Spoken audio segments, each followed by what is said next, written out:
Stephan, Etienne. another CTO show. Excellent. This time we're doing something new. We're going to, in the spirit of keeping our CTOs, keeping tech leaders informed, we're going to have a little news section where we're going to take news articles that are recent, that have caught our attention, run you through that. Then we'll have the discussion section where we take a couple articles that you have found for Amazing CTO newsletter and we disseminate that a little bit. So if you're in a hurry, listen to the first few minutes. If you want to hang with us, listen to the whole thing, subscribe, check us out. We're only going up. The trend is upwards. Stay with us. Let's do this. Dun, dun, dun, dun, dun. Ding, ding, ding, ding, ding, ding, ding, ding. Welcome to the CTO podcast,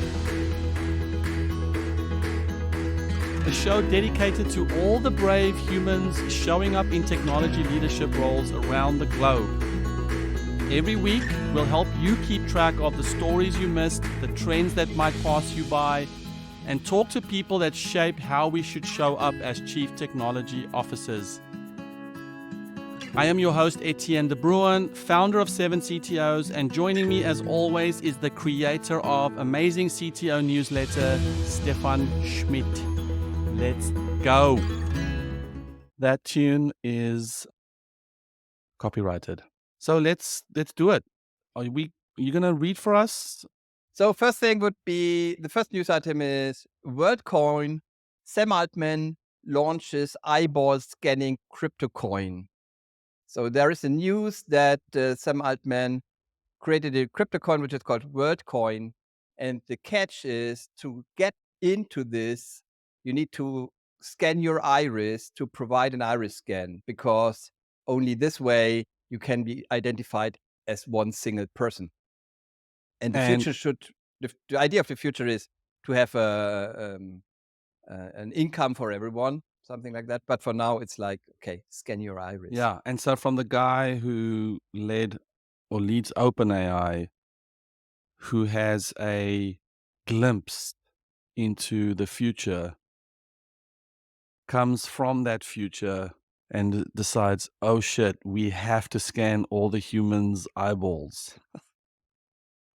So all the questions of Sam, hey, what do you think about the future of AI? What do you think of where is this all going? Like, and he's like, oh, I don't know. We're gonna, I mean, he's clearly read a memo or seen some demo where he's like, uh-oh, we need to go back to the humans and go scan their eyeballs. Yes. Second thing is Twitter rebranded as X, and the bluebird logo is killed off. So Elon Musk wants to rebrand Twitter as X. So as X.com, the logo is replaced with an X. It's no longer called tweets. It's called X or something. Yeah, the one thing I think is I'm speculating what he's trying to do is every change he makes at Twitter is met with, oh, Twitter used to be this, Twitter used to be that, and Elon is compromising on the what Twitter used to be. So now he's like, hey, mofos, this ain't Twitter anymore. No more complaining about Twitter. It's no longer Twitter. Yeah. And his fascination with X.com continues, from Yeah. back in the day.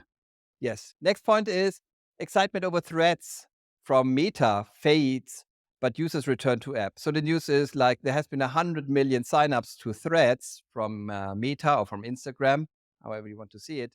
And in an interview, Mark Zuckerberg said that he would be happy if 50% would have come back.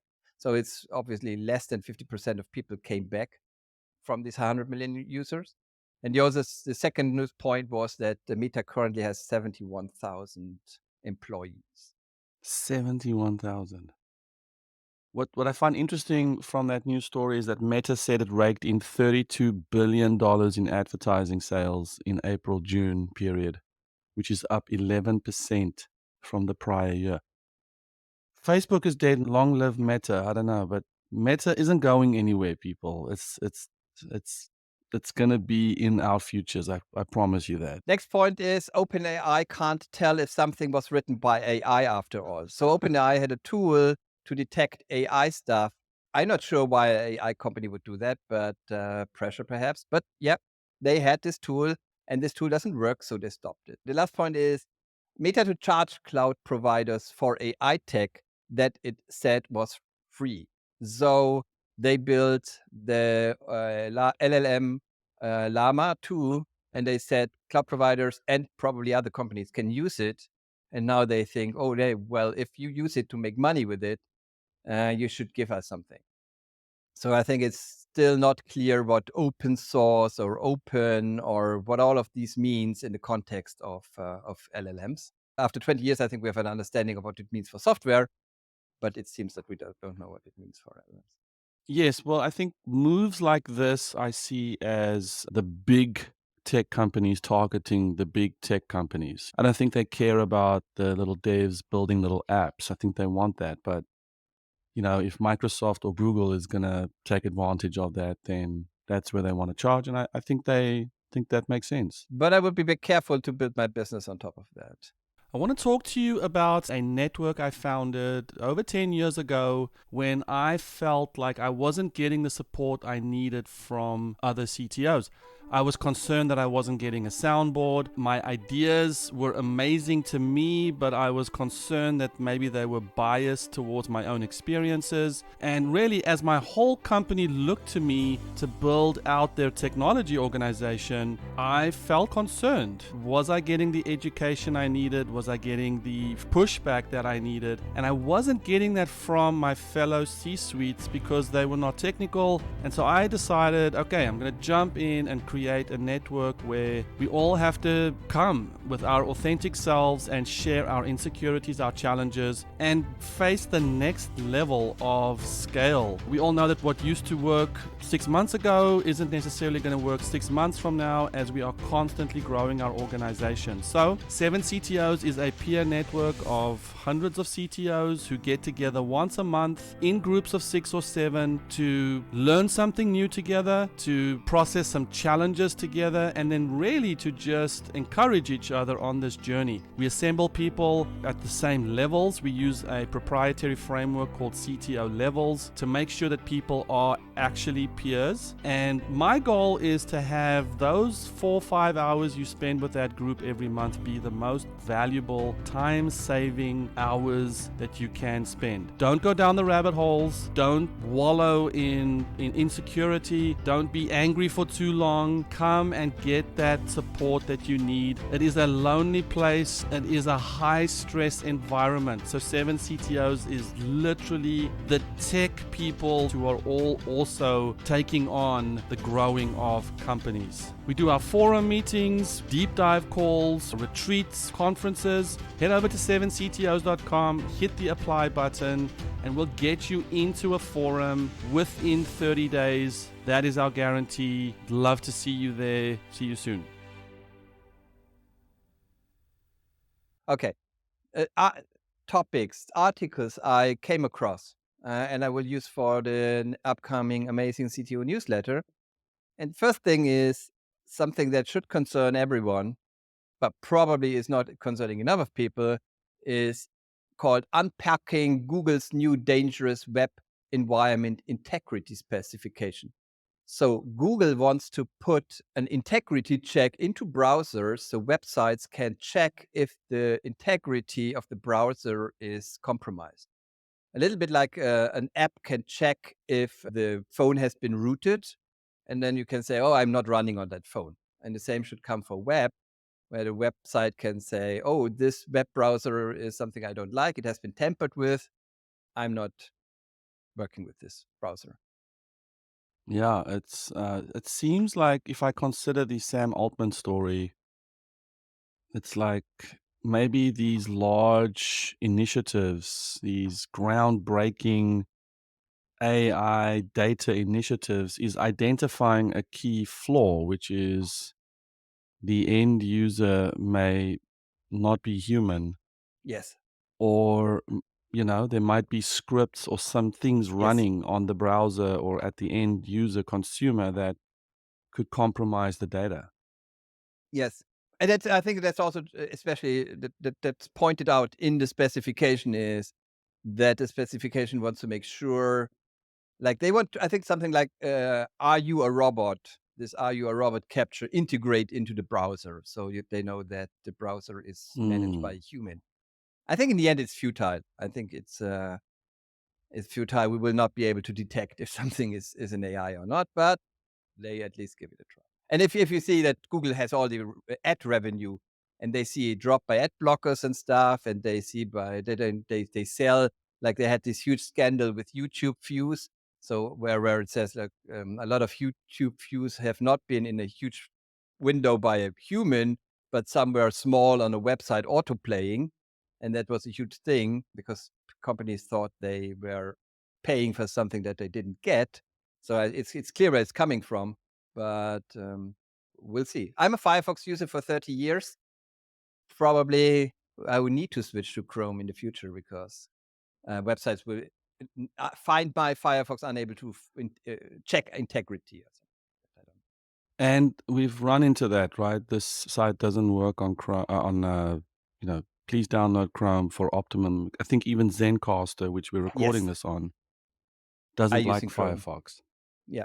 Well, I think, Stefan, what's interesting for anybody listening to this is the GitHub repository from Rupert Ben Weiser that talks about the web environment integrity. So go check that Yeah. out.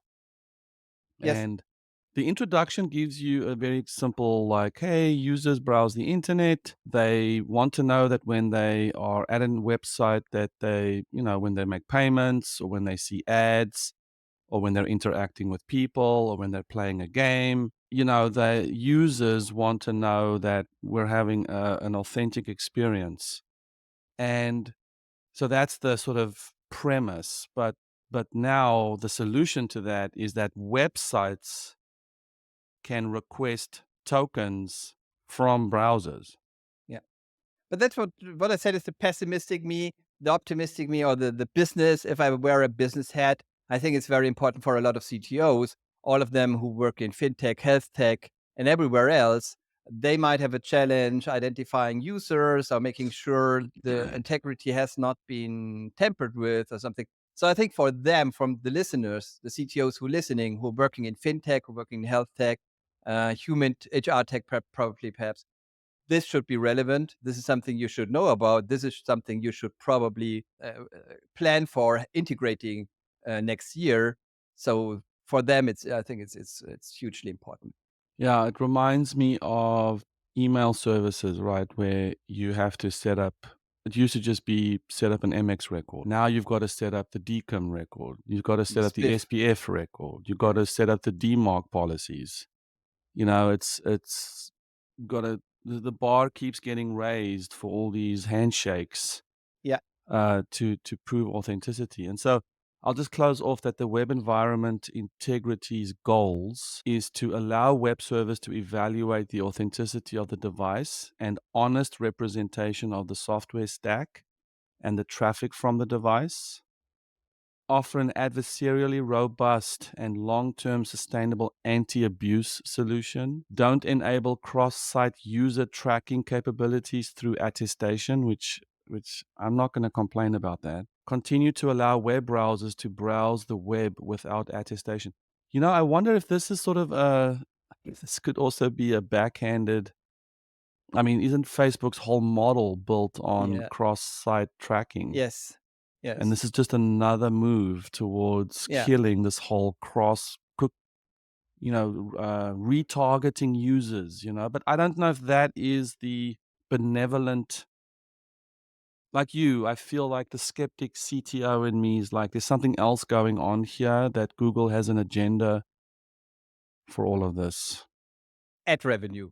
There is no Ad hidden. revenue. Google doesn't have a hidden agenda. It only has one agenda, which is called ad revenue. So next item I thought was also something very different, but also very relevant to CTOs. That item is a social engineering campaign targeting tech employees spreading through NPM malware. They tell you they are recruiters, and but to be recruited, you need to clone a GitHub repository to collaborate, like for coding checks and for programming tests and stuff. And then you clone this and you run it, but the NPM in the repository is malware. and then your computer's infected. So I think it's very ingenious. I think it's kind of, I wonder why this turns up so late in the game. This is something that should have Yeah. been like 5 years ago. Someone could have done that. So why didn't someone up with this? But so that's my first reaction. But I think it's genius, like in a I bad way. mean, It's like evil yeah. genius, but I think it's kind of genius. And and if you're one of your developers on his computer laptop, on his developer laptop, thinks about a new job, that's bad. If he talks to a recruiter, that's bad already. But it doesn't stop there in the future. In the future, he might infect his company computer or the NPM repository or whatever on his computer, and that might also slip into your code. I don't know. Hmm. So it gets even worse. And it would make total sense, like you said, this phishing attack. Hey, clone this repo. Let's collaborate on a coding exercise. Yeah, makes total sense. Yes.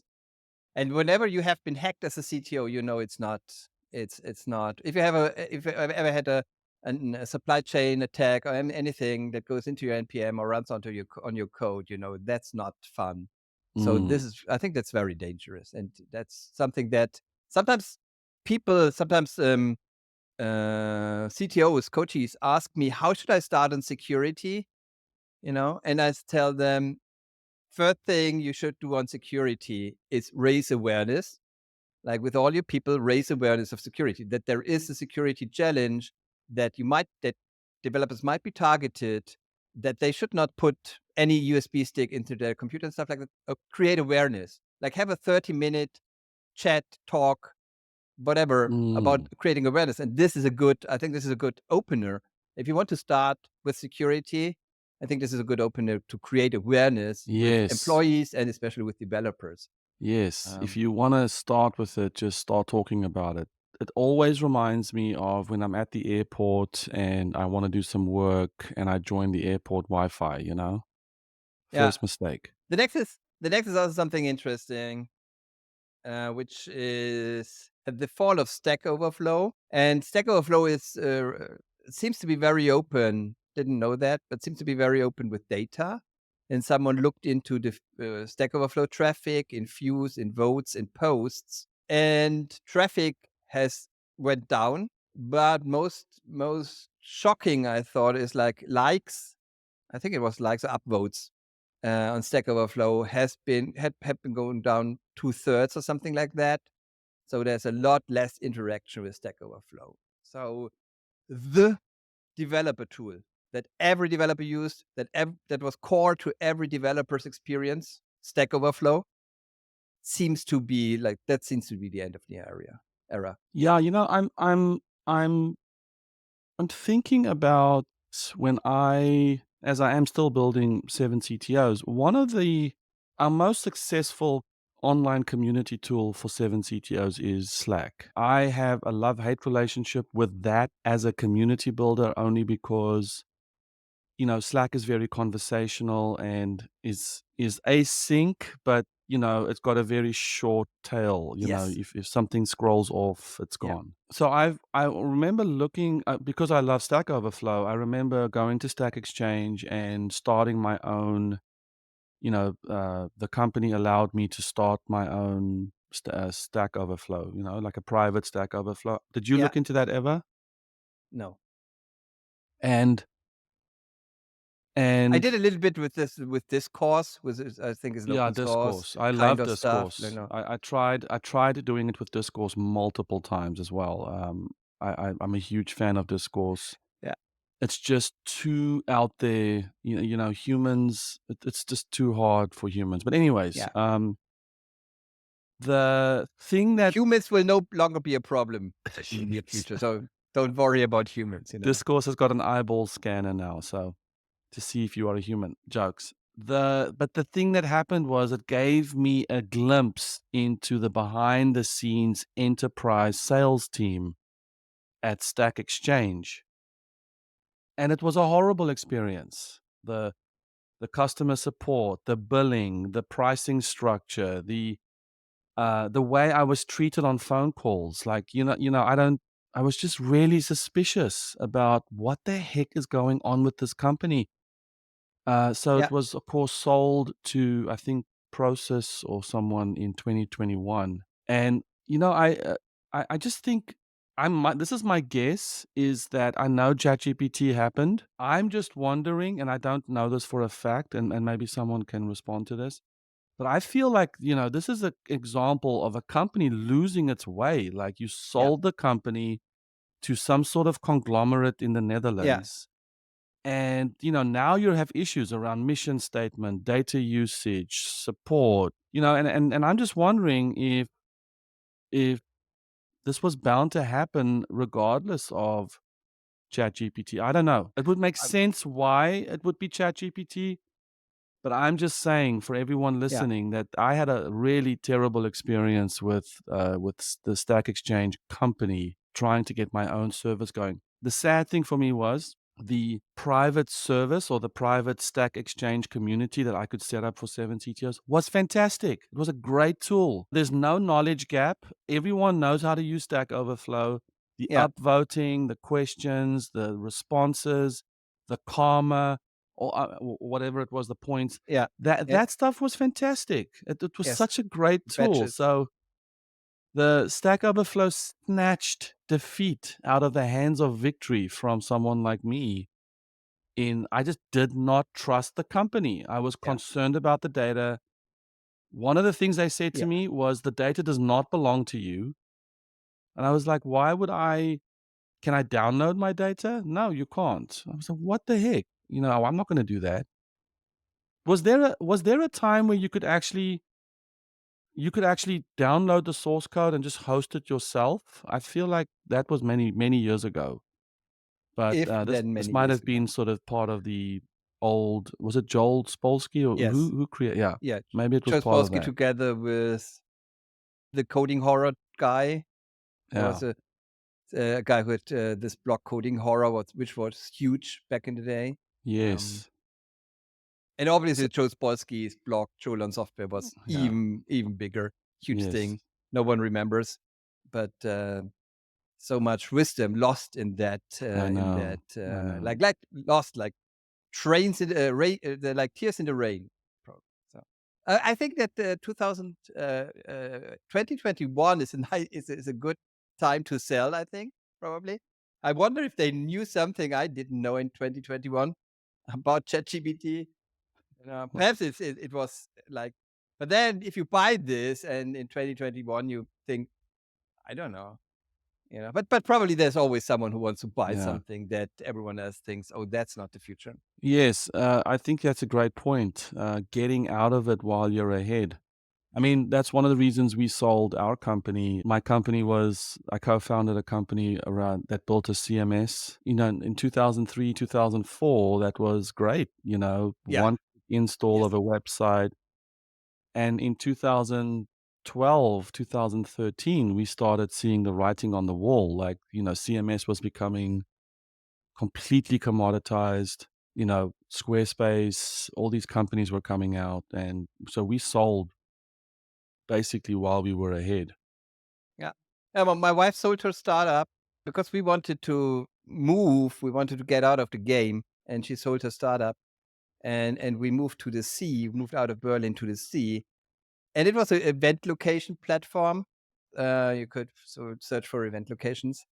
It was called Event Sofa, and yeah, we sold it, and then shortly after, COVID happened. Hmm. So which meant not a lot of events going on. Yeah. Also good Maybe timing. maybe there But was a Stack Overflow in 2021, I think, is excellent time. Cool. yes. Next theme, next topic, last one is diverse teams feel less comfortable, and that's why they perform better. And it's an older article from Harvard Business Review, and it essentially says they cite several studies why you should have diverse teams. And one study they cite, I think, is most interesting, where they had two team setups, a very homogeneous team and then a very heterogeneous, diverse team. And they had to solve murder mysteries.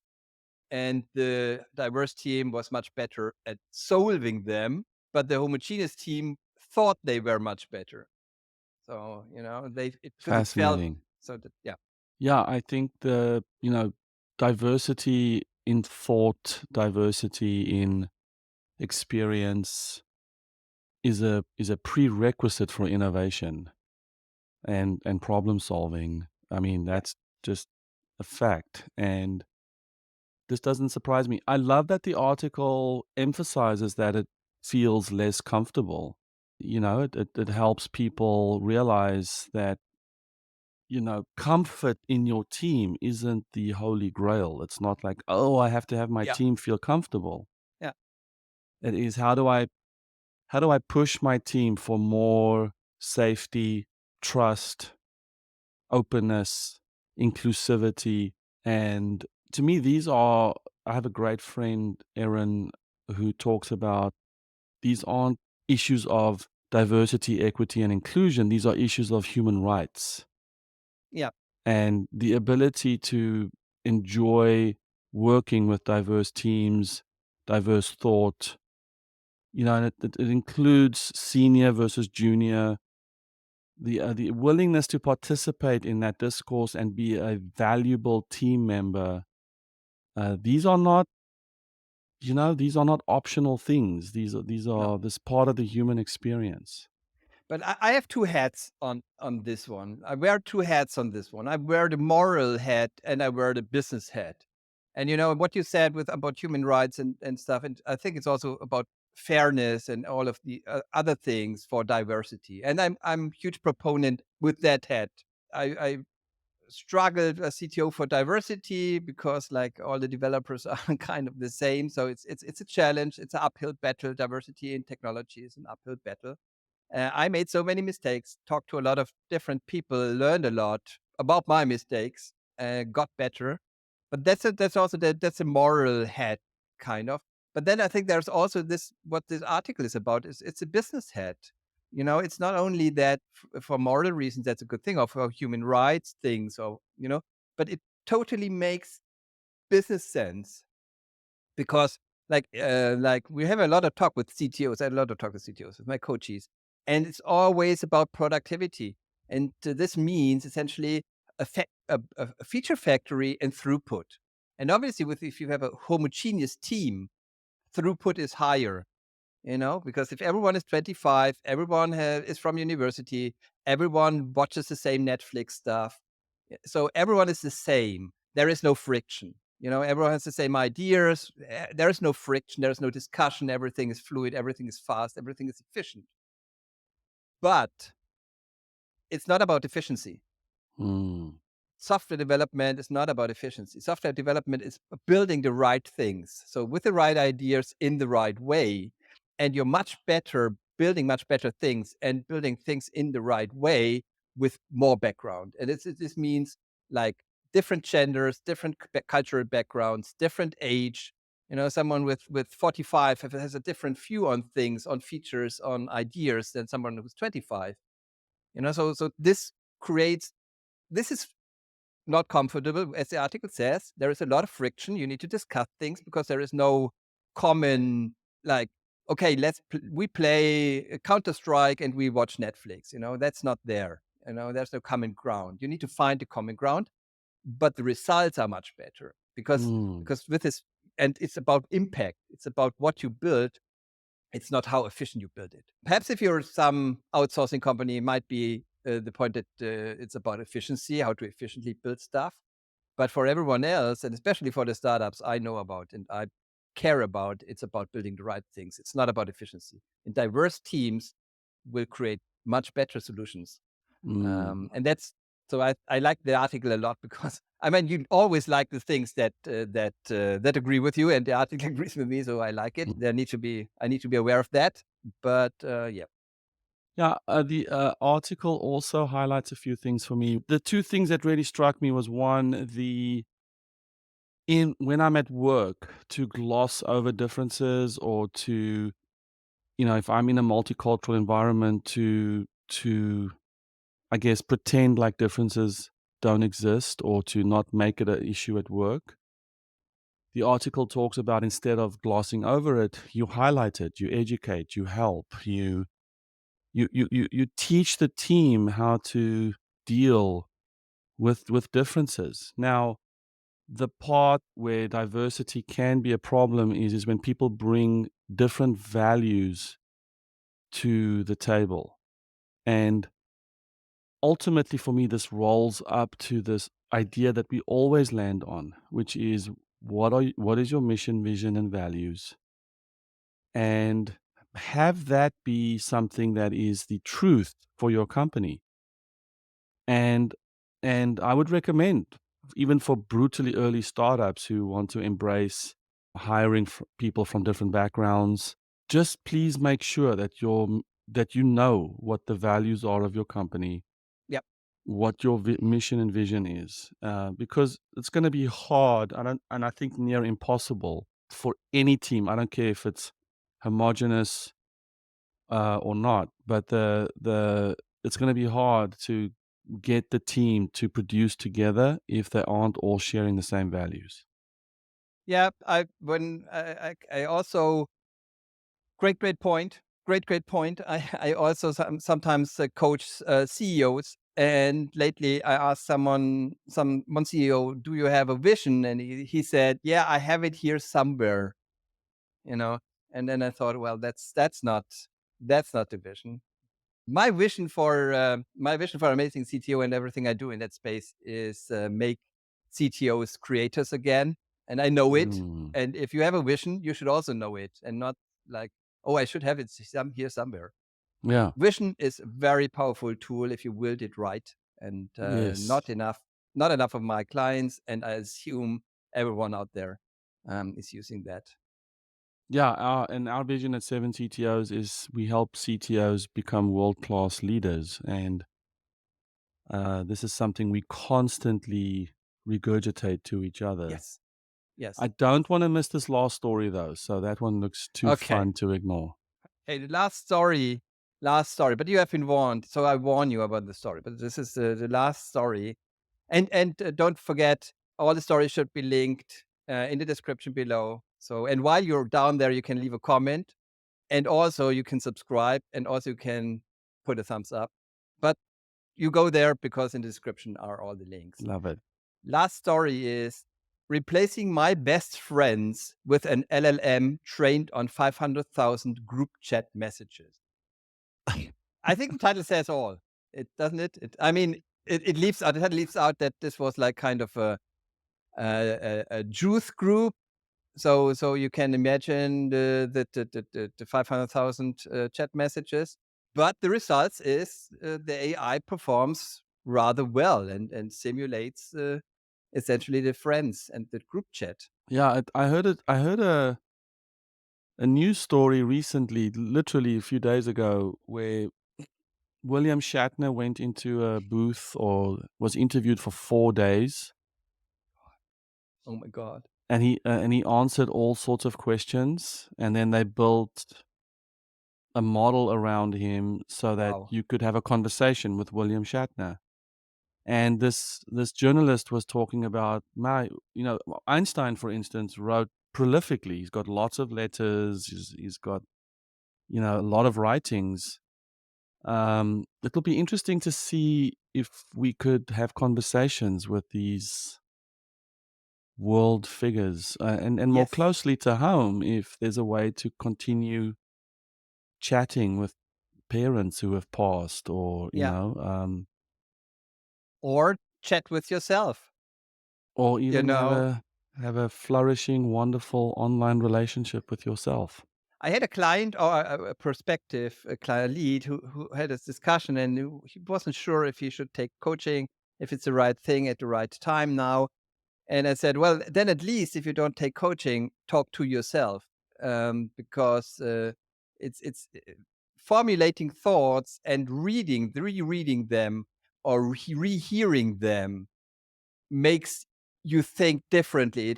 I think Yes. it's stimulating different areas of your brain instead of when it just goes around in your head. So if you have an AI trained on you, you can have a chat with yourself, and and that You Could might also be surprise something you might interesting. surprise yourself. Yeah. I mean, thousands of times I have started to describe a problem to my fellow dev, and then as I'm describing it, I'm like, OMG. Yes, that is the thing I'm supposed to be doing. And your developer buddy is like, I haven't even said anything. Yeah. The project you're talking about is clonable, so go check out the comments or the description and go check this out. Wonderful. I have one thing left. Yes. I have one thing left. I asked ChatGPT for a tech joke, Okay. So and are you and going it, to read it to me and I'm gonna have to try answer? Like, is it gonna no, be? Are you gonna deliver no, this as a yeah. stand-up comedian? This time it's no, I'm not a stand-up comedian. This time it's a question and answer. But yeah, so we can do it like I ask the question, you do the answer, and then I give you Okay. ChatGPT answer. But in the future, it might not be a might not be a dead joke. It might not be a. So why do joke ChatGPT joke of the week? Why do developers prefer dark mode? Dark. DARK. Yes, dark mode. Why do developers prefer dark mode? Maybe because it uses less battery. No, because light attracts bugs. Uh. Wow. Good. That's all, folks. Thank you very much. See you next week.